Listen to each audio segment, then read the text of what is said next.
Let me tell you a secret that shouldn't be a secret. If success could make us feel okay inside, it would have by now.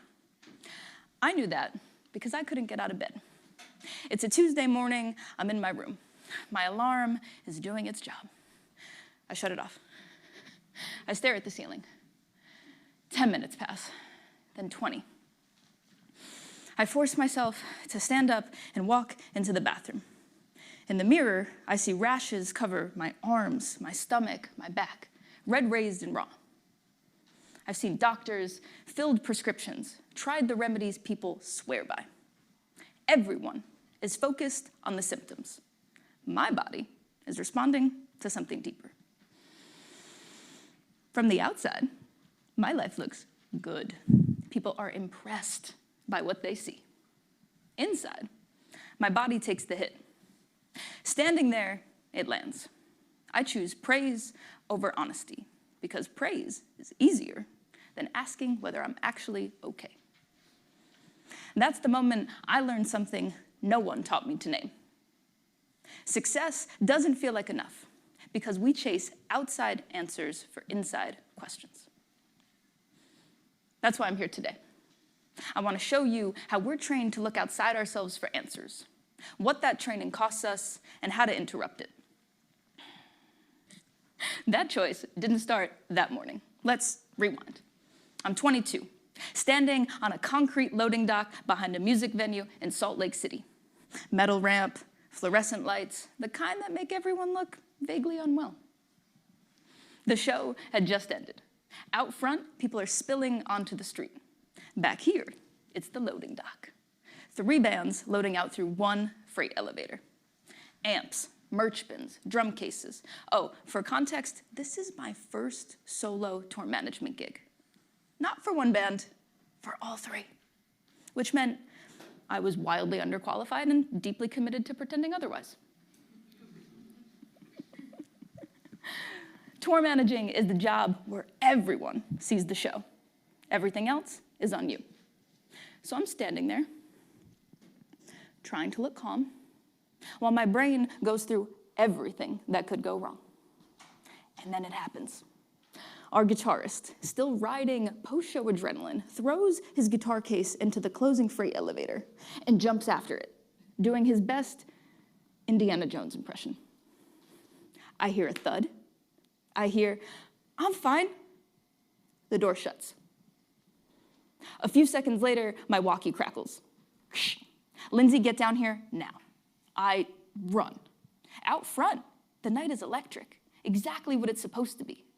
Back here, bone is visible exactly where it should not be. Everything freezes. There's a choice: panic or take charge. So I take charge.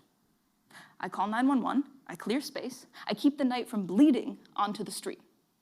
Later, when people talk about that night, they talk about the show. They never talk about the loading dock. That's when I saw it.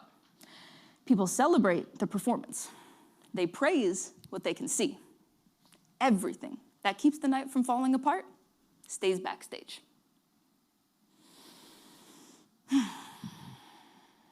That training didn't start on tour. It started when I was 6. Honestly, not much shorter. I was given a camera. The camera gave me, as a shy kid, a way to be in the room and look. I took photos because I liked noticing things. Light, faces, small changes in people when they thought no one could see them. Those photos mattered to me. They didn't matter much to anyone else, until I learned which ones did. The ones people shared, the ones people paid for. That's when I changed. I stopped asking what felt true and started watching for what worked. So I aimed the camera there. Proms, weddings, the moments we're told to chase. And it worked. My career grew, but the joy I expected never did. That's the moment I learned something no one taught me to name. Success doesn't feel like enough because we chase outside answers for inside questions. My career grew, but the joy I expected never did. Because by then, I'd learned how to follow the applause before I learned how to follow myself. People paid me for that choice. Friends, clients, even family. That's the training. And that's the part that we never name. We go after what makes us look successful instead of focusing on what makes us feel alive. And that's the training. Praise teaches it better than pressure ever could. And once you learn it, you don't leave it behind. You bring it into every room you enter. Think about the last time that you finally got what you wanted. The job, the title, the yes. For a moment, maybe an hour, it feels good. And then you're in your car, or lying in bed with your phone glowing in your face. And the questions start. Is this it? Why don't I feel different? Why do I still feel behind? Or if you're anything like me, you ask success to answer things like, can I rest now? Do I belong? Am I enough? But the answers to those questions live inside you. Success comes from outside. So we keep reaching out instead of checking in. What I learned too late was that we celebrate the purchase and throw away the receipt. But the receipt records what it took. Your time, your attention, your body. You may refuse to look at the cost, but you carry it with you anyway. The world rewards outcomes that reward speed, compliance, and silence. And then wonders why we're all burnt out, numb, or covered in rashes. I didn't believe I could stop and still be worthy. I didn't know how to ask, what did it take? Here's why this matters. When we keep chasing outside answers for inside questions, the bill always comes due. The cost shows up in 3 places: your body, your relationships, and your work.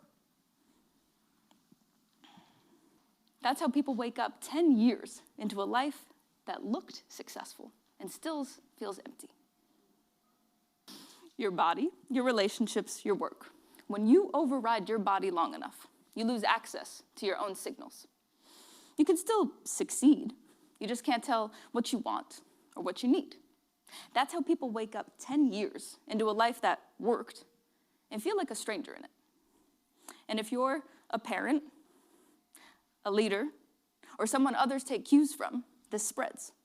Because now you're laying it out there. You're teaching it. So others take cues from you, and they start to copy it. And then that's how we end up 10 years into a life that worked. People assume your success holds the answers, so they copy it. And we end up with a system that looks functional and feels empty. Because we count what's visible and hide what counts. I fixed this by changing what I paid attention to. My body had already made the point. The rashes were the receipt. I saw how often I shaped my life around what worked instead of what felt true. So I stopped chasing what worked and started paying attention to what came before success. The work before the work. That's what brought me back to the reason I picked up a camera in the first place. To notice, to see what others skip. Once I started doing that in my own life, I couldn't stop seeing it in other people. So I built a practice around it. Sitting in living rooms, classrooms, studios, I photograph and interview people in their element. I call it field notes from the work and the wild. Instead of asking, what did you make? I ask, what did it take? People stop. Sometimes they laugh, caught off guard. Sometimes they say, no one's ever asked me that. Something softens. That's what this question does. It brings the cost out into the open so it stops landing in your body. Some of you might be thinking, okay, Lindsey, but outcomes matter. I see you. You're right, they do. But success cannot carry everything we've been asking it to carry. We've asked it to let us exhale, to make us belong, to prove that we're worthy. That's too much weight for a finish line. Ram Dass said it simply. He said, we come into this world and we're given a spacesuit, this body, this personality, this mind. We learn how to use it, we get rewarded for it, and over time, we forget it's a suit. So we walk around as somebody. We introduce ourselves as somebody. And we make a quiet agreement with each other.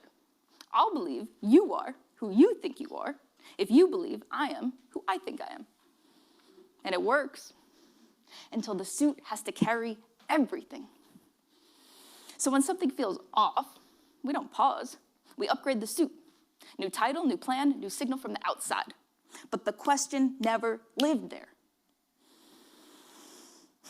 Because if your version of success requires you to ignore your own experience, it's not success. It's obedience. That's why success keeps feeling like it should have done more for us. Not because we failed, because we were trained to ask the wrong questions. So here's your interruption. Before you ask anyone else, ask yourself. Not the suit, not the role, you.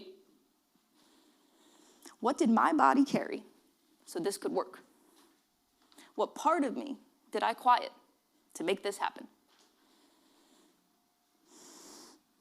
Would I still choose this if no one clapped? Those questions tell you whether you're building a life or maintaining a performance. So tomorrow morning, notice what you're about to put on. You're allowed to use the suit. You're just not meant to disappear inside it. You're not here to perform a life. You're here to live one.